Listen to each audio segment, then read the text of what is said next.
I've heard it said throughout the course of the year that we really like meeting when we meet at our host homes, right? We really like meeting at each other's houses, but I don't really like to come to the parish. And then you've got the flip side, which is, man, I really miss all the large group nights, and I don't really like the small. Okay, right? It goes both ways. In the end, we trust that what the Lord is doing in youth ministry here at St. Gertrude's is for our good, right? Because Christianity isn't about my preference at the end of the day. It's about Christ's preference for me, his calling of me and of you, okay? But I want to talk specifically tonight about why we meet at the parish. Like, why do we have Why Disciple Nights at the parish? So, how many of you were on Spring Retreat? Spring Retreatants? Nice. Like, right at the end, we talked about parish, what the parish means, and why we went back to the parish for Sunday Mass. It was a beautiful Mass, right? So I'm going to revisit that talk. So, parish. When most of us think of parish, we think probably about a building or a school, you know, if you went to the parish grade school. Or we might think about the people in a community, right? Did you know that a parish is actually a geographical region? Some of you, did you know that? It's like a zip code or a few zip codes. And that region, really, the pastor of that parish, of that geographical region, he has spiritual authority in that parish, in that region, like for all of the souls, Catholic or not. See, a lot of times when we think about parish, we just think of the people who are registered and who come. And really, of the people who are registered, only like 20% actually come to Mass on Sundays. So it's kind of crazy when you think about it.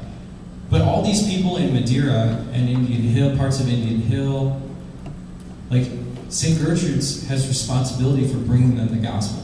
This is really beautiful when you think about the call that the church has to go to the ends of the earth, or to go to the ends of the parish, you know, of the parish boundary, and to proclaim the gospel. But let's keep taking it a little bit deeper. So, the word parish comes from the Greek word par oikos, which means neighbor. It ultimately means neighbor. Now, when you break down that word, par oikos, para means near, and oikos means house. Near my house, my neighbor, they live near my house. That's how a neighbor works, right? So when we're talking about parish, we really are talking, when you think about the geographical region, right? People who are near my house. People who are close to me. And so we can break it down. It's like a near house. The parish is a near house. It's a place where I can go that's close by, to be reminded of God and who I am. But in Greek, the word would be synonymously used with a sojourner. What's a sojourner? Someone who's only staying in a place temporarily. Now think about that in terms of our lives, because we're only here temporarily, right? Like, our ultimate destination isn't here. It isn't in a grave somewhere. Our ultimate destination is beyond this world. This is really beautiful to think about the fact that the church gives us the parish as this near house, as this place where we come together, where we're near one another, where we're in community with one another, sojourning, right? Gathered together, resting, worshiping, being fed, encouraging one another on the journey. That's what the parish is really all about. It's not just a building. It's not just a zip code. It's a community of people who come together, who are really neighbor for one another and encouraging each other on the way. So when we gather together with these small groups at the parish, what's that gesture saying? It's saying, the way I'm living out my faith is bigger than just my small group. It's actually part of this community that's sojourning together.